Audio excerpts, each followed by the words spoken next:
ang pagre-reban ng may kulay. Ayan, at lagi natin checkin every 10 minutes. Huwag natin pababayaan. Huwag tayo maging kampante na, ay, meron naman siyang hair protect balancer kahit ibabad ko na matagal. Hindi, mali po yun. Kailangan, ang paggamit natin dito, i-check every 10 minutes. Dahil may kulay. Ayan. Pero pagka sobrang kulay na, hanggang 10 to 15 o 20 minutes lang, baldaw na. Yun ang ating gagawin sa ating client. Ayan, gaya nito. Oh. Dahil may balancer siya, hindi siya nadadamage. Ayan.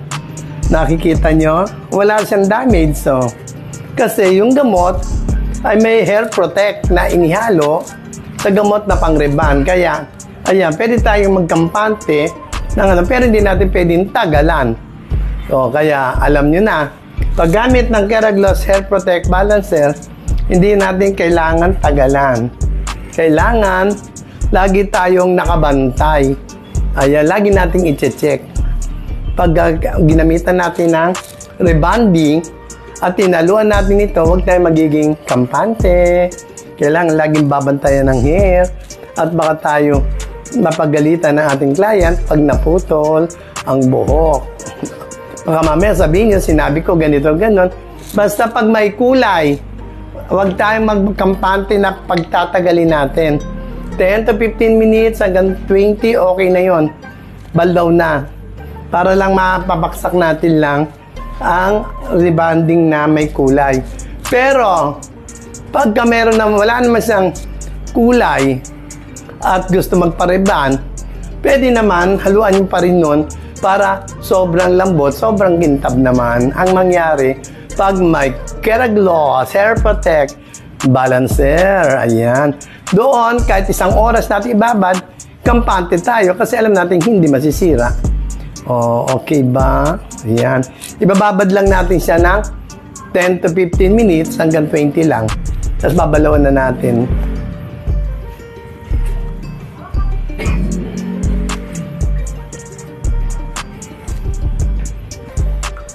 Oh, ayan.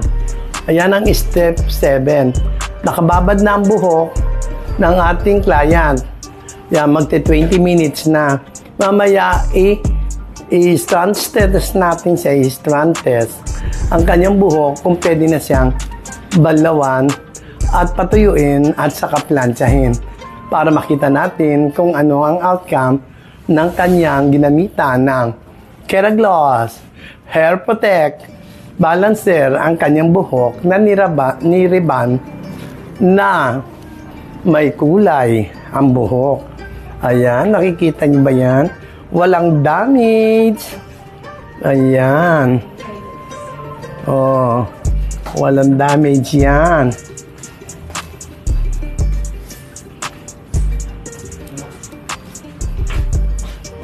Ayan. Naibabad na natin siya ng 20 minutes lamang kasi may highlight siya, may kulay siya.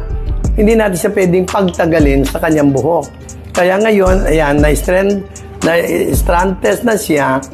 Ayan, ngayon, okay naman na, kaya, yan.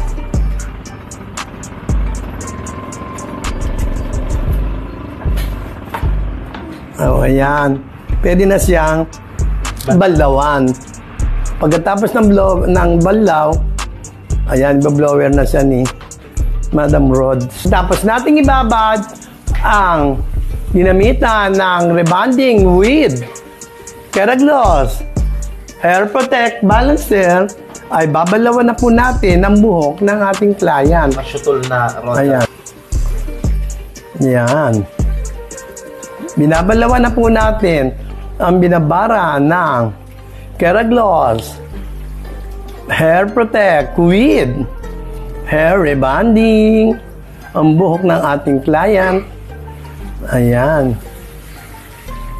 Buti may mga kasama. Yan, natapos na, dito sa tabi, natapos na dito. Natapos na ngayon, ibabad ng hair rebonding formula with Keraglos Hair Balancer.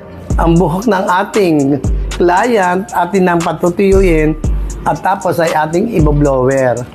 bago plantsahin ang buhok na ginamitan ng Keragloss Hair Protect Balancer. Ayan. Ayan, naayusin natin ang buhok ng ating client. Ayan.